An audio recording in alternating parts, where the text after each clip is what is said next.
You could turn with me to the Gospel of Mark, chapter 1. We want to continue this morning where we left off last week. And as you turn there to somewhere around verse 16, probably it's helpful to know that I'm a product of the 70s, which to some of you means I'm incredibly young. Others, that just sounds ancient. It's sort of that very interesting in-between stage where, midlife crisis and stuff happens. So I told the early service, if I start driving a convertible at some point, just give me lots of grace. I'll work through it eventually. Now, being raised in the 70s carried with it some implications. It was a simpler time for sure. Our ideas of video games was Pong. That was cutting edge. I remember when we got our first one. It seemed fantastic. Now I realize today that just seems so antiquated. It's hard to believe anyone actually spent time playing that. I look back to my childhood pictures of me in school and classroom pictures. Every year after year after year, there was me with my striped turtleneck shirt. It seems so stylish. You don't see them as much anymore. But probably if there was one difference I had to kind of focus in on between now and then, it was television. We had televisions. I'm not that old, but some of it was black and white still at that point. But the shows and the way that television worked was just so significantly different when you stop and think about it. We watched the Dukes of Hazzard, where every week they lived out the same story. They actually literally showed the same scene of the car jumping week upon week. Nowadays, if you tried to do that, it just wouldn't cut it. They've got to have scenes from all over the world. The plot lines of every show. Gilligan's Island. I was raised on the show. It's like, I wonder if Gilligan will get off this week. He will never get off the island. Week after week, it's just the same story. And if you're contemporary to me, you know this. This was great stuff. You're trying to watch TV today and follow all the plot lines and the story and the suspense. It's just a very different thing. But one of the shows in particular that I grew up watching, The Lone Ranger, it was on Saturdays, it was sort of one of my favorites, near and dear to my heart, and some of you have seen it. There's modern remakes. It's just not the same, I suspect. But the beauty of The Lone Ranger is you always know who the good guys were. There was no inner turmoil of the guy on the white horse wondering, should I be good or should I be bad? Will I turn and join? No, he was good. Every episode he was good, and he showed up and he fought the bad guys. The good guys always won. The bad guys always lost. And everyone ended up, at the end of the episode, happy and safe. And they always ended up with this question: who was that masked man? It was just a fantastic show. Now, I start there because in some ways Mark's going to bring us to a similar conclusion this morning. Mark's agenda as he writes the story of Jesus, and he certainly has an agenda. It's not just random story thrown together. There is a clear intent that he's going to lead us to. He wants this morning to get us to the point in chapter 2, verse 8, where we are left with one critical question: who is he? And as we come this morning through these series of events, I hope we can wrestle with that a little bit together. So if you have your Bible, I already mentioned we're in Mark chapter 1.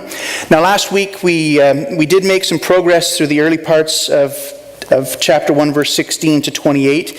I need to apologize because after church I had a couple different conversations with people who said, well, my translation doesn't use the word immediately.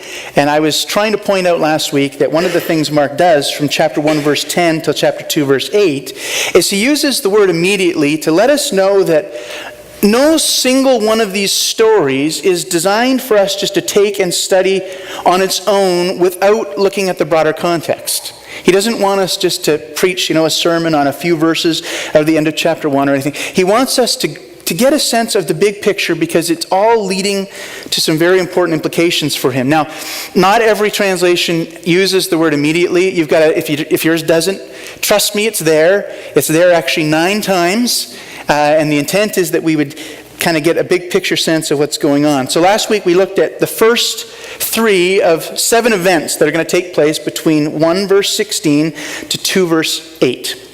The events were the calling of the first disciples, where Jesus came to some fishermen and just said, leave everything and just follow me. And they walked away from a secure, safe, normal livelihood, probably a life that would have been relatively secure financially and affluent, and simply follow Jesus. And the point of the story seems to be Jesus has the authority to do that. Jesus has the authority over men and women just like us to say, leave everything and follow me. The second event or episode takes place in verse 21 and 22. It's a shorter scene, and interestingly enough, in those two verses, in the scene right there, it becomes very explicit what Mark wants us to see, because Jesus comes to a synagogue, he stands there and he begins to teach as would have happened normally in a synagogue. Different people would have got up to teach, but the conclusion of the people who are listening is absolutely profound. They say, he taught as one who had authority, not like the scribes.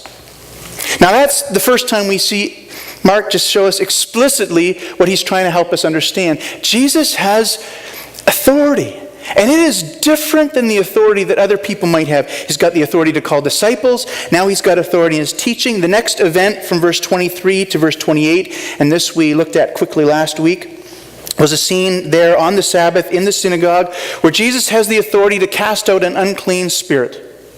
And if you read through the scene, you see it's a simple thing for him. There's not a long process. There's not certain things he has to do or say. Or he just simply says, come out of him. And when he issues the command, things happen because he's got authority. Now those are the first three scenes. This morning we're going to look at the next four that are going to take place beginning in verse 29 and getting us all the way to the early part of chapter 2. And then we'll draw a couple conclusions out of these four scenes. Immediately, verse 29, Jesus left the synagogue and entered the house of Simon and Andrew with James and John. Now Simon's mother-in-law lay ill with a fever, and immediately they told him about her. And he came and took her by the hand and lifted her up. And the fever left her, and she began to serve them. That evening at sundown, they brought to him all who were sick or oppressed by demons, and the whole city was gathered together at the door. And he healed many who were sick with various diseases and cast out many demons. And he would not permit the demons to speak because they knew him.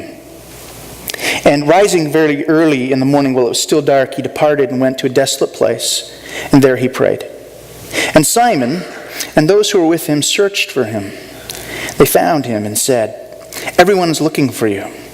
And he said to them, let us go on to the next towns that I may preach there also, for that's why I came out.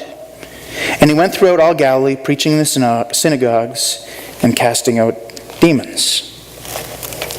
In those verses are our first two episodes. The first one is a very simple, quick little scene where Jesus has left the synagogue where he was teaching and casting out an unclean spirit. He now joins some of his disciples, and they gather at Simon's mother-in-law's home. And we're simply told she was ill with a fever. Now, behind those words is a little indication that the fever is relatively significant. She is significantly ill. That would be maybe a better way to translate it. She is gravely ill. We're not told what the disease is, but she's there with a fever, and Jesus shows up, and we're simply told this. He took her by the hand, and he lifted her up, and she was well. Simple story, isn't it?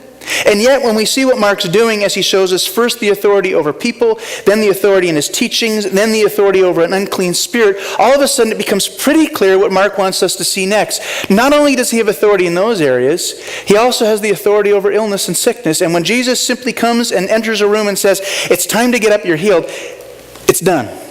Now notice what Mark shows us. It's not just a matter that he heals her and the fever left. She is instantly, totally well. You see it there in the details. She began to serve. Now, think back to the last time you had the flu. For some of you, it's not that long ago. My guess is that you had some pretty, nasty symptoms, and then you get well, but it doesn't take, just a few hours or minutes to get to the point where you feel like, I'm going to get up and now do the regular things of life. No, it takes days for your strength and energy to come back, and probably you've experienced things like I have where you get ill and then all your good, well-intending friends, they come along and they say, here's my remedy. I mean, being a pastor, I get to experience all sorts of things. Every once in a while I get sick, and if I come to church, then people say, hey, gargle with this or chew this. The last thing I did was chewing garlic cloves, because that was just or swallowing oregano oil. I've tried it all. The interesting thing about all those cures and remedies is you're never quite sure if they worked. Right? You chew it, you gargle it, you swish, you do whatever, and sure enough, 2 or 3 days later, you feel better, and you're left saying, Maybe it was the thing. Maybe it was the herbs, the drinks, But maybe on the other hand, I would have just gotten better anyway after a couple days. Interesting in this story, isn't it? There's no delay. There's no question. There's nothing leaving us wondering. I wonder, was it really Jesus healing her, or would she have just gotten better on her own? And there's just nothing like that. It is an instantaneous, complete thing. Now, tuck that one away in your head, because I think it's important for us to know if you ever see something on TV or hear stories of, miraculous supernatural things, people claiming to be healers, there's the test. When Jesus shows up to heal, it's total and it's instantaneous. It's an amazing power that he possesses. And she serves them because she is well. Again, that's perhaps for us, those kind of comments we often miss, but it's not a matter for her of going to the freezer, pulling something out and throwing it in the microwave to serve. No refrigeration, no running water, no electricity. She has been remarkably and completely healed to the point where now she's able to get up and do what she would have normally done in that situation. That's scene one. The next scene. That evening at sundown, they brought to him all who were sick or oppressed by demons. Now bear in mind that up to this point we are living out a day with Jesus that's a Sabbath day. Now that's a whole other issue, because as we'll see later in the story of Mark, Jesus also is showing and claiming to have authority over Sabbath. After all, he's healing. He is working, doing things on the Sabbath that normally are forbidden, and he just does whatever he decides is right to do because he has authority over the Sabbath as well. But other people are not quite so prepared to simply violate the rules and customs and traditions of a Sabbath. So here's how I have it pictured. They're in a small town. Capernaum's not a big area. Jesus has healed Peter's mother-in-law, or Simon's mother-in-law. She has gone from gravely ill to completely restored to health. I mean, don't you suspect word of this gets out? I've got to think, if you have a sick child or relative, or you know someone who's in need, you spend the rest of the day just saying, as soon as Sabbath is over, we are going to take our sick relatives to Jesus. We're not going to break Sabbath, because that would be a no-no. But boy, that moment when it comes. Now, Sabbath ended when the third star was visible.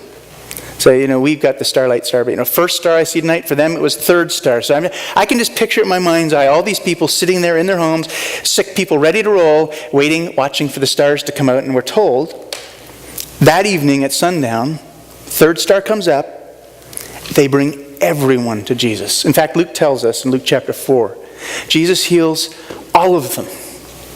Can you imagine living in a town where all of a sudden you go from one day with various people who are sick and ill and all these inflictions, all of a sudden by the next morning, every person is well. That's what you just read in that simple little scene. Now, the next morning, we're told something else. Jesus got up while it was still dark.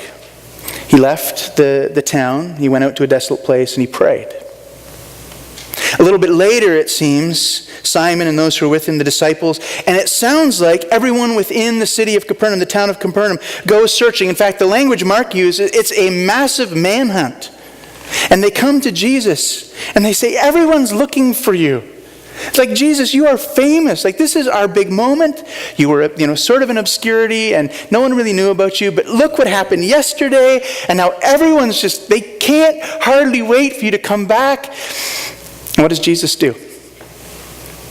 He says, actually, we're going to go on to the next town. The next town where likely I am not known. I am obscure all over again. I'm not famous, not, applauded. Because I want to preach. What's he going to preach? Well, we already know from back in chapter 1, verse 15.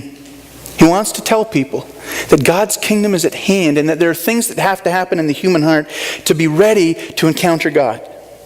He says, I'm not primarily here to heal the sick. I'm here so that people can encounter God. He went throughout all Galilee, verse 39, preached in the synagogues and cast out demons. That's not a throwaway comment either. Isn't it interesting? Every time Jesus goes to a synagogue, he encounters demons. It's the reminder, we looked at it last week, that there was something broken with the system of Jesus' day, the religious system, the synagogues, the Pharisees. They couldn't do the one thing that needed to be done, which was to make unclean people clean. But Jesus can. And before we move on to the next two scenes here, let's just consider what we just watched. We saw Jesus have power over illness. We saw Jesus have authority now over many sick people, many demons, and all these kind of things that are going on around him. And we also encountered our first very curious indication of something we're going to look at near the end here this morning. In verse 34, we're told he would not permit the demons to speak because they knew him. Now, some people have looked at that and said, he probably doesn't let them speak because they're demons and he doesn't want that kind of attention. I mean, if it was angels, maybe he would want the angels to speak, but he doesn't let them speak simply because of the fact that they're demonic or unclean. Now, if that were true, then it would seem to me like as we get through the rest of the story, when there are opportunities for others to speak, he would allow them to speak. But as you begin to see the story unfold, we see very quickly that there's a consistency to it. He will not allow anyone to speak about who he is and what he's done. He requires silence. Now bear that in mind because it's going to come back to be a significant point as our story unfolds here. In verse 40, a leper came to him, imploring him, kneeling, and said to him, "If you will, you can make me clean."